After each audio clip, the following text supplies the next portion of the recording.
nnyo nnyini ddala olw'okukwatagana ne Dr. Lulume Bayega ono ne ttiimu yonna gye tumanyi obulungi gyakulembeddemu abali wano olwaleero n'abatannaba kujja okukwatagana okuluka olujegere ne forces eza enkyukakyuka ez'omugundu era okugamba nti command center ey'Ekatonga wo command center ey'Ekatonga agikkiririzaamu nga platform ey'okugenda maaso n'olutabaalo luno.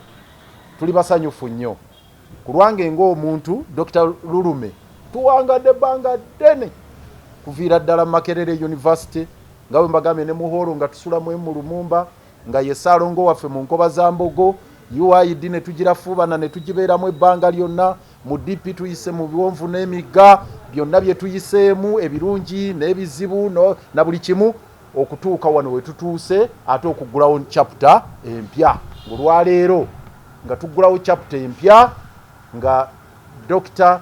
Lulume Bayega Philip Wamwenge agamba nti tukwatagane n'abalwanyi abali Katonga tugende maaso n'olutabaalo olw'okununula eggwanga lino. Tuli basanyufu nnyo era tukakasa nti agenda kubeera Ronaldo waffe oba Messi waffe mu struggle gye tugendamu. Tuli basanyufu era okulaba nti ekitugatta ye vision, ekitugatta bye birowoozo eby'eggwanga lino okulitebenkeza okulijja mu buwambe gye liri, nti si kubanga nti tujja kukwatagana wano tutunulire kaadi tutunulire kiri, naye ekitugatta kugamba nti struggle eno ey'okulibalatinga eggwanga lyaffe okulirunula tugitambuliza tutya awamu nga tuli tiimu nga kitole. Tukakasa Dr. Lulume ono experience gyalina ne banne bonna basemuku y'ettiimu yonna n'abalala egattako value nene ku lutabaalo lwetugendamu oba lwetulimu akaseera kano.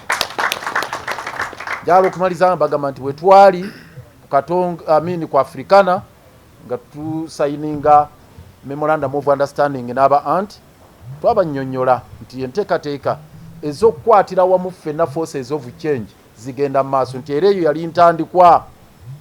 Kakati eno step endala ey'okubiri era tubakakasa waliwo ne step ejja okuddako ey'okusatu n'ey'okuna okutuusa nga forces of change zonna ziri wamu kitole nga ffenna twaŋŋanga omulabo omu Yoweri Kaguta Museveni ne famire ye n'abantu ab'olubatu bwe bamaamidde eggwanga lyaffe lwe lutabaalo olwo.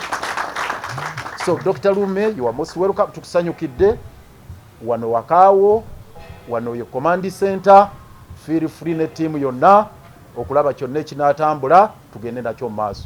Tukwaniriza ne sekwaniriza yenna. Basebo ne banyabo neyanziza nnyo engeri gye nnyanyirizddwamu abakulembeze b'ekibiina kino ekito naye ng'ate kibaddewo mu ngeri yakyo nga kikola omulimu ogw'ettendo okusobola okununula Uganda eyawambibwa. Okuviira ddala nga tukyali bavubuka bato kuva mu Makerere University twakenga dda nti Mwami Museveni ne bakawunya nsiko be yajja nabo bajja n'olukwe olw'okulya Uganda yonna okugimalawo obumazi naye n'okufutubbala wano okumala ebbanga ddene n'ekigendererwa ekyokutumaamira ffenna n'okutubuza obwogerero twakikengerawo nga bakyakola na constitution ne tukikenga nti bajja kubba ettaka n'ebyobugagga byonna bajja kufuuka bannantagambwako. Twakikengerawo nti bajja kuwamba obuyinza n'olwekyo ng'abavubuka bato twatandikirawo omulimu ogw'okukola ebyobufuzi okubalivula. Katonda abadde ku saidi yaffe ne tubeera nga bangi ku ffe akyatukwatiddeko weetuli nga tuli balamu.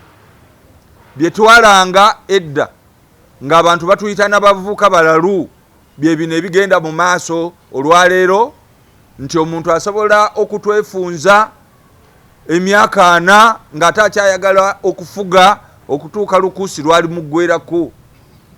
Abantu baali tebasobola kukitegeera nti bye twayogera twali tumaze okubikenga nga twabirabira wala. Mbadde mu kibiina kya Democratic Party okumala emyaka 30, natandika ndi muto mu UID ne muganda wange Elias Lukwago n'abalala bano ba Mwami Ssemukuye speaker be bato kuffe. Naye nga ekigendererwa kyaffe kyakulaba butya ekiroto ky'abasajja abo okulya Uganda okugimalawo bokka nga tukisazaamu. Mu kibiina kya Democratic Party mwembadde kyakyukakyuka. Abaali betwali tusuubira okubeera abalwanyi bawanika emikono, bawanise emikono basiita bigere ne basalawo okwewaayo mu buwambe, era kaakati bakola n'oli eyeenunula, bakola n'eyeenunula Kawunya Nsiko okwongera okutufutiza, bakola nabali okusobola okufukamira ku bulago bw'ekibiina kye tubadde tukoleramu kisobole okubeera nga tekissa. Kakati ng'omugezigezi nga toyinza kufiira omwo, bwe twagenda embalala okusobola okwenunula, ensi yonna yonna Uganda yakiraba, n'ensi yonna yonna globally twakiraba nga baleesa amagye, bakanyama bakawuula, batuunizi ziringa batuunizi ne tear gas okusobola okutuukiza ekiroto kyabwe okuttira ddala ekibiina kya Democratic Party oba okukitwalira mu buwambe nga n'emikono bagisibye. N'olwekyo tewaliwo kkooti ndala gy'osobola kugenda mu kuloopa okuggyako abantu abaategeera ekyagenda mu maaso. Kati bannaffe bwe babeera nga bakkiriza okugenda mu buwambe, they surrendered. Abangi ku ffe ne twekuŋŋaanya ne tugamba abatakkiriza kugenda mu buwambe bwa Norbert Mawude Museveni wetuli, ne twekuŋŋaanyiza ng'aba Ben Kiwanuka abakkiriza mu mazima n'obwenkanya, ne tugamba ye tetulina bannaffe, balwanyi bannaffe tebaliyo, tebatukkirize tulwane nti bajja tukkiriza. Kwe kujja mu PFF wetufunye kyo twaziyimba dda. Naye kaakati bannange bwe twaziyimba nabo bawanise, baterebuse bawanise. Kaakati fe abakyasobola okulwana weetuli, era nsanyuse nnyo okujja n'okwanirizibwa balwanyi bannange. Abalwanyi bano balwanyi mmwe mbawe ekitiibwa, Ambassador Birigwa mmwe ekitiibwa, mpe ekitiibwa Lord Mayor Elias Lukwago gwe mbadde naye okumala ebbanga, mpe ekitiibwa Salaamu Musumba, mpe ekitiibwa omusajja gwe mubadde muyita retired Kano naye nze muyita Jeno Dr. Kiza Besigye, ize Jeno. Era njagala okukoowoola aba PFF okuva olunaku olwaleero, oyo si Kano, oyo Jeno Field Marshal, kubanga ali eri naye spirits zeeno zikola, ezo ze zituwaga ne tugamba tugende mu maaso tulwane, bw'anajja n'atusanga tukekeze okutuuka ng'omulabe tumutudde kuki ku nfeete. Nsanyuse nnyo okubeera wano neyanzize engeri gye mutwanirizaamu. Bannange weebali, tusaasaanidde Uganda yonna, era kano ke katuuso kiringa kyankya.